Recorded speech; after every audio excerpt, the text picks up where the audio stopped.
এটা একটু আমাদের আমি এখনো মনে করি ছবির জগতে আমি হামাগুড়ি দিচ্ছি। এ বিরাট জগৎ, ছবির জন্য পড়াশোনা নষ্ট হয় এটা বাজে কথা, আমি বিশ্বাস করি না। অন্তত প্রকৃতির থেকে নিয়ে নিয়ে সেগুলোকে ভাবনা, সেই ভাবনাকে আজ আমি ছড়িয়ে দিতে চাইছি ছোট ছোট শিশুদের মধ্যে। ছোট ছোট শিশুরা চলুক, দেখুক জীবন কি, জীবন কিভাবে দাঁড়িয়ে যায় পথ চলার সাথে। ছবি এমন একটা জিনিস, তার মানসিকতাই চেঞ্জ হয়ে যাবে, সম্পূর্ণ পরিবর্তন হয়ে যাবে, সে মাটির মানুষ হয়ে যাবে।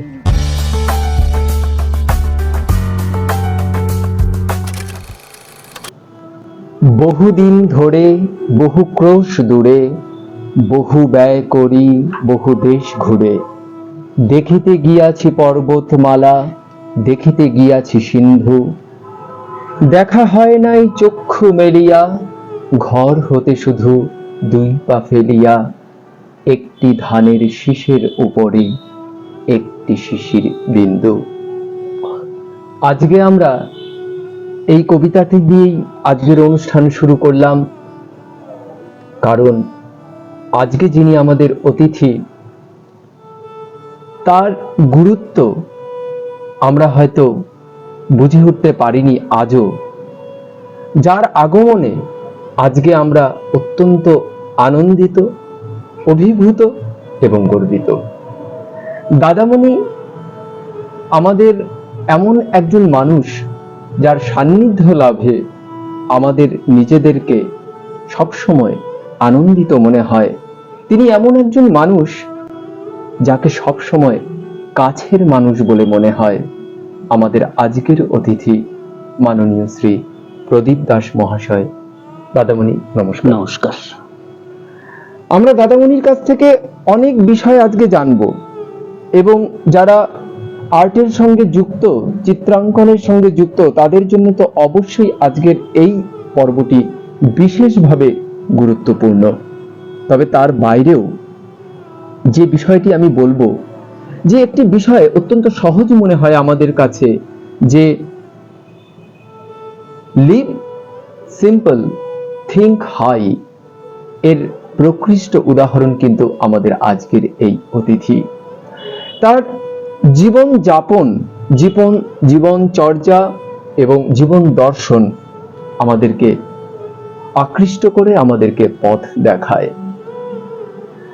দাদামণি, আর্টের টেকনিক্যাল বিষয়গুলো আমরা নিশ্চয়ই জানবো পরবর্তী সময়ে, আমাদের সেই প্রসঙ্গে আমরা আসবো, কিন্তু প্রথমেই আমি যে বিষয়টি দিয়ে শুরু করতে চাই, যে এই যে আর্টের প্রতি একটা ভালোবাসা, তা তৈরি না হলে তো এতদিন আর্টের সঙ্গে আপনার এই পথ চলাটা সম্ভব হতো না। তো এই যে আর্টের প্রতি ভালোবাসাটা তৈরি হলো, এর পেছনের যে ইতিহাসটা, কারোর অনুপ্রেরণা কি কাজ করেছে, কিভাবে এই পথ চলা শুরু হলো, তা যদি একটু আমাদেরকে জানান।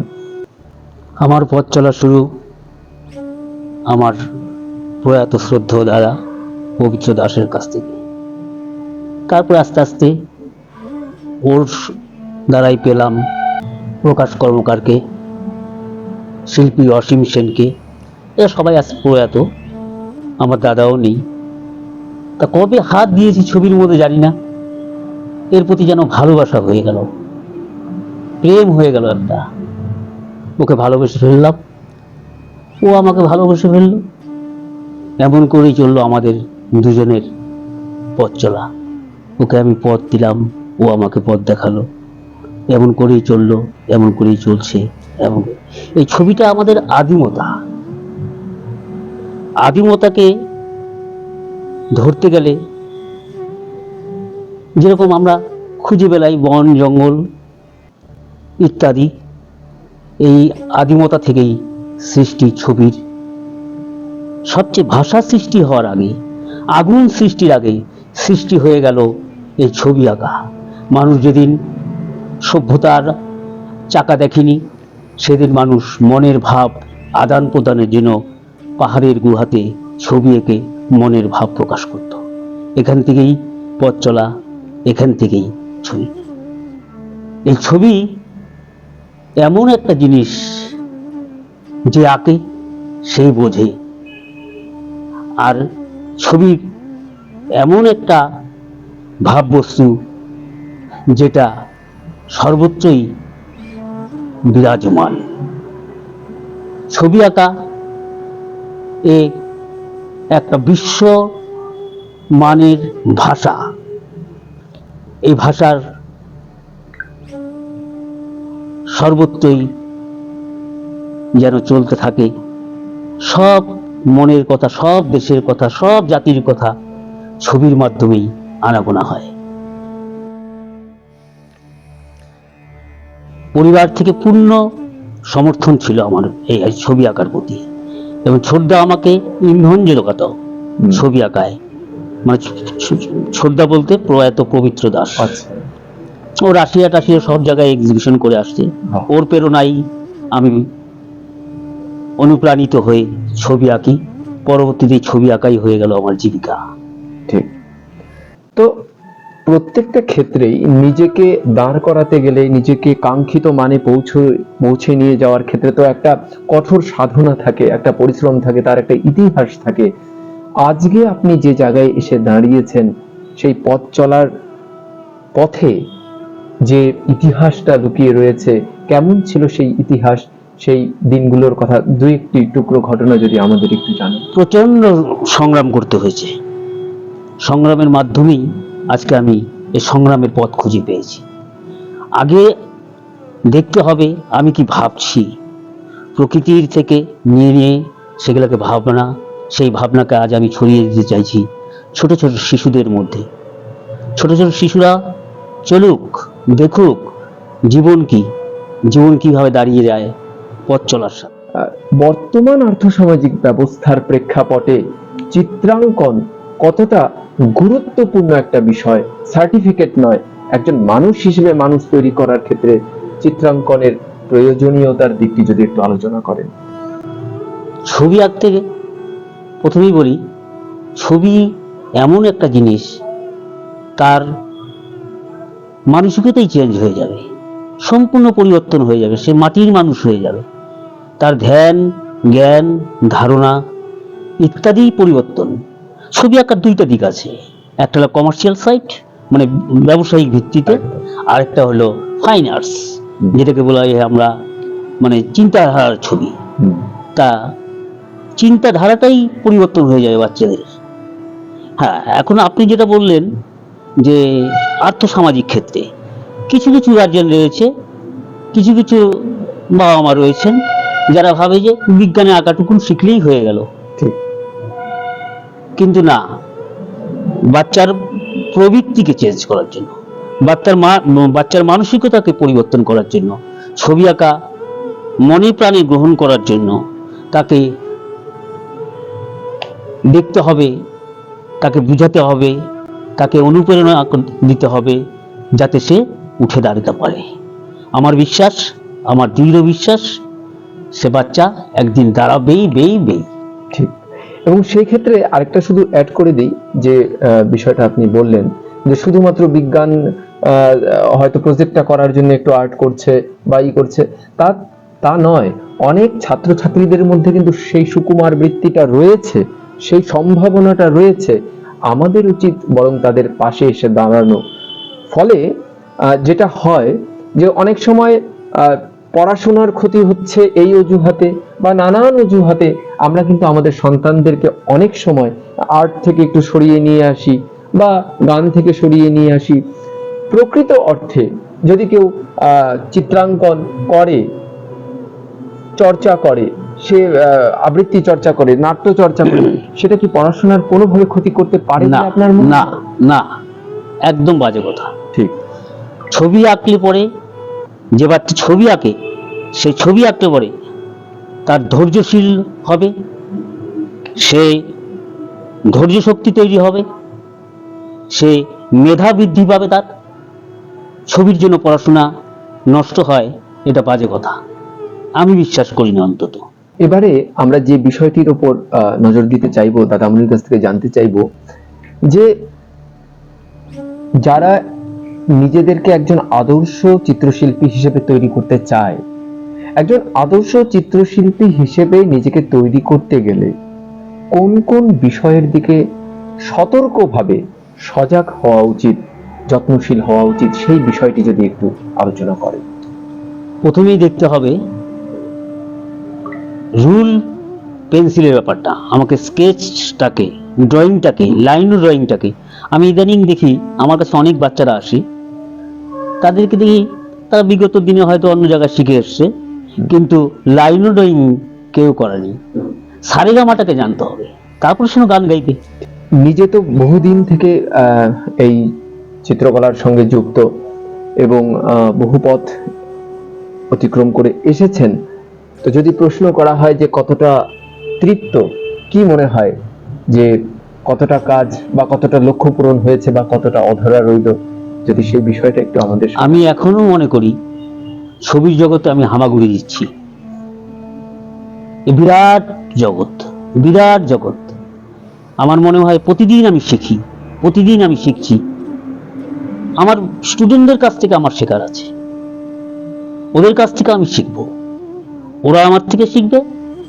এই যে ভাব বিনিময়, ঠিক, এটা হলো সবচেয়ে বড় জিনিস। খুব সুন্দর প্রশ্ন। আমি বলবো প্রত্যেকটা গার্জিয়ানকে বলবো উপযুক্ত সময় উপযুক্ত জিনিস শেখার। সেটা হচ্ছে মোবাইলটাকে ঘাঁটতে দিবেন না। ঠিক, মোবাইলটা একটা সর্বনাশের বাসা, এটাকে যত কম ঘাটা যায় ততই ভালো। যে যুগের সাথে তাল মিলাতে গেলে এখন আমাকে তালের সাথে তাল মিলাইতেই হবে।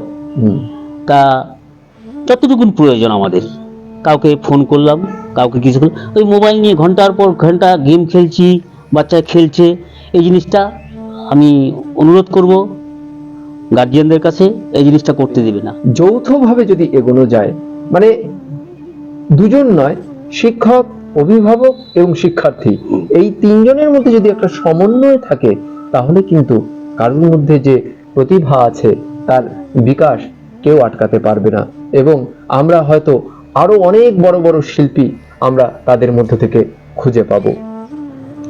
আজকের এই অনুষ্ঠান আপনাদের কেমন লাগছে তা কিন্তু জানাতে ভুলবেন না। আপনাদের মতামত অবশ্যই আমাদের কমেন্ট বক্সে কমেন্ট করে জানাবেন, এবং দাদামণির বক্তব্যগুলো যদি আপনাদেরকে কিছুমাত্র নাড়া দিয়ে থাকে, আপনারা যদি উপকৃত বোধ করে থাকেন, অবশ্যই দাদামণিকে ধন্যবাদ জানাবেন, কৃতজ্ঞতা জানাবেন। আমাদের কমেন্ট বক্সে আসুন, কমেন্ট করে জানান আপনাদের মনের কথা। এবারে আমরা দাদামণির ব্যক্তিগত জীবনের কিছু কথা জানবো। দাদামণি, যদি আপনাকে বলা হয় যে জীবনের সবচেয়ে আনন্দময় কোনো মুহূর্ত, কি বলবেন? জীবনের সবচেয়ে আনন্দ যেদিন আমি প্রথম, সেই ছোটবেলার কথা মনে নেই, ক্লাস 3 কি 1-2 পড়ি। আচ্ছা, আমার প্রথম ছবি ঝুলছিল নিউটন গার্লস স্কুলের এক্সিবিশনে। তখন আরোহী গোষ্ঠী বলে একটা গোষ্ঠী ছিল, আচ্ছা, সেখানে সেদিন কি আনন্দ পেয়েছিলাম সেটা আমি ভাষায় প্রকাশ করতে পারবো না। দ্বিতীয়ত, আরোহী গোষ্ঠী একটা ওয়াল ম্যাগাজিন চালাতো। আচ্ছা, সেটা ডিস্ট্রিক্ট লাইব্রেরিতে, আমাদের কুচবিহার ডিস্ট্রিক্ট লাইব্রেরিতে ওয়াল ম্যাগাজিনের প্রদর্শনী হতো। সেখানে আমি আর আমার এক বন্ধু কাজল, সে এখন কলকাতায় থাকে, কাজল গোস্বামী আর আমি সেই ওয়াল ম্যাগাজিনে নকশা করতাম। এই আনন্দ, কি আনন্দ ছিল সেটা বলে প্রকাশ করা যাবে না, ভাষা দিয়ে প্রকাশ করতে পারবো না। ঠিক। জীবনে চলার পথে দুঃসময়ও তো আসে, কঠিন মুহূর্ত আসে। এমন কোনো মুহূর্তের কথা মনে পড়ে যখন খুব স্ট্রাগল করতে হয়েছে, সংগ্রাম করতে হয়েছে, সে যে কোনো ইস্যুতে হতে পারে? হ্যাঁ, সংগ্রামটা তো ছিলই, আছেও, চলছেও। সবচেয়ে বড় সংগ্রাম করছি লকডাউনের সময়। আচ্ছা, খুব সংগ্রাম, ঘরে বসে বসে। আর সৃষ্টিও হয়েছে আমার তখন, বহুত সৃষ্টি, অনেক সৃষ্টি। সেই তখনকার ছবি একটু অক্সিজেনের জন্য, একটু ভালোবাসার জন্য, একটু খাদ্যের জন্য, ইত্যাদি ইত্যাদি বহুত ছবি হয়েছে। সেই চিন্তা, সারাদিন বাড়িতে বসে আঁকছি, আর আঁকছি। তারপরে আস্তে আস্তে সব, তা মনকে বলেছি চিন্তা নাই, একদিন সুদিন আসবেই। এখন ঠাকুরের আশীর্বাদে, সকলের সহযোগিতায় আমার ছাত্রছাত্রীর সংখ্যা যথেষ্ট। ঠিক আমি ভালো আছি, আমি সাধারণ। ঠিক। আসলে প্রত্যেকটা ঘটনা আমাদের কাছ থেকে হয়তো কিছু কেড়ে নেয়, আবার কিছু দিয়েও যায়। এই যন্ত্রণার মুহূর্তগুলো আমাদের, যন্ত্রণা তো ছিলই, কিন্তু তার মধ্য দিয়েও আমাদেরকে অসাধারণ কিছু উপলব্ধি, কিছু দর্শন আমাদের উপহার দিয়ে গেছে, যা সম্বল করে আমাদের সামনের দিকে এগিয়ে যেতে হবে। তো হয়েছে। প্রকাশ কর্মকার, ভারত খ্যাত শিল্পী, আচ্ছা। সে আমাকে বহুত প্রেরণা জুগিয়েছে। কর, ছবি আঁক। তারপরে কাকিমা বেলা সরকার, হুম। এই কিছুদিন আগেই কাকিমাকে নিয়ে গেলাম, সেন্ট্রাল গভর্নমেন্ট আমাদেরকে সম্বর্ধনা দিল, ঠিক। নিলাম পুরস্কার। আরো অনেক গুণী শিল্পীরা ছিলেন। কাকিমার এখন, বেলা সরকারের কে আমি কাকিমা বলে ডাকি, আচ্ছা। তার বয়স হচ্ছে এখন প্রায় 86 বছর বয়স। হুম। এখনো উনি টুকটুক করে ছবি আঁকে। বাহ। আর আমাকে সেদিন আমার একটা গ্যালারি করলাম, হুম। গ্যালারিতে উনি আমাকে একটা জেসাস ক্রাইস্টের ছবি গিফট করেছেন, সেটা আমার গ্যালারিতে ঝুলানো আছে। বাহ, অসাধারণ ব্যাপার। যাই হোক, আমাদের আলোচনা চলতে থাকবে, নানান টপিক আছে জানার, কিন্তু একদিনের একটি পর্বে তো আমরা শেষ করতে পারি না। যদি দাদামণির কাছে আপনাদের কোনো জিজ্ঞাসা থাকে, কোনো রকম সহযোগিতা চাওয়ার থাকে, চিত্রাঙ্কন বিষয়ে কোনো কিছু জানার থাকে, অবশ্যই আমাদের কমেন্ট বক্সে আপনারা প্রশ্ন করবেন। আমরা হয়তো সেই প্রশ্নের উত্তর নিয়ে আবার আরেকটি পর্বে উপস্থিত হব, এবং দাদামণি নিশ্চয়ই আসবেন। আপনাদের সমস্ত প্রশ্নের উত্তর কিন্তু আপনারা পাবেন। আপনাদের যা কিছু জিজ্ঞাসা আছে কমেন্ট বক্সে কমেন্ট করে আমাদেরকে জানান। আমরা আমাদের আজকের অনুষ্ঠান প্রায় শেষ পর্বে, তো শেষ করবার আগে দাদামণি আপনার প্রিয় ছাত্রছাত্রীরা আছে, তাদের উদ্দেশ্যে যদি শেষ মুহূর্তে কিছু বল। প্রিয় তো আমার সবাই, প্রিয় আমার সবাই। ছাত্ররা আমার কাছে আমার সন্তানের মতন, ওদেরকে আমি ভালোবাসি, ওদেরকে প্রেরণা যোগাই, ওদেরকে বলি তোমরা বড় হয়ে ওঠো, আমার মান রাখো। কেউ তো চিরস্থায়ী না, একদিন আমাকেও চলে যেতে হবে। তোমরা এই জায়গাটাকে, এই আমার শূন্যস্থানটাকে পূরণ করো, এই তো। ঠিক। যাই হোক, অপূর্ব আমাদের আজকের এই অভিজ্ঞতা। আমার ব্যক্তিগতভাবে খুবই অভিভূত হচ্ছি, আশা করি আপনারাও হচ্ছেন। আমাদের আগের অনুষ্ঠান এখানেই শেষ করছি, তবে আগামী রবিবার আবার নতুন কোনো গুণীজনের সঙ্গে আমরা মিলিত হব।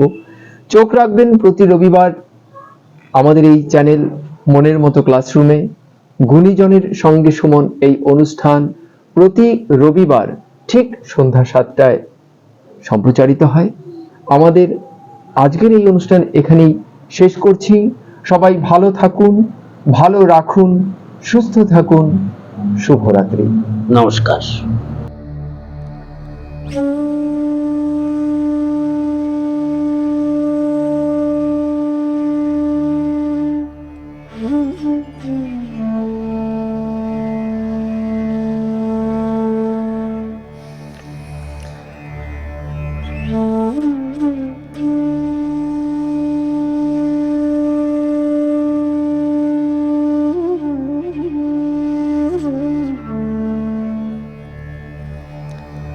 Mm-hmm.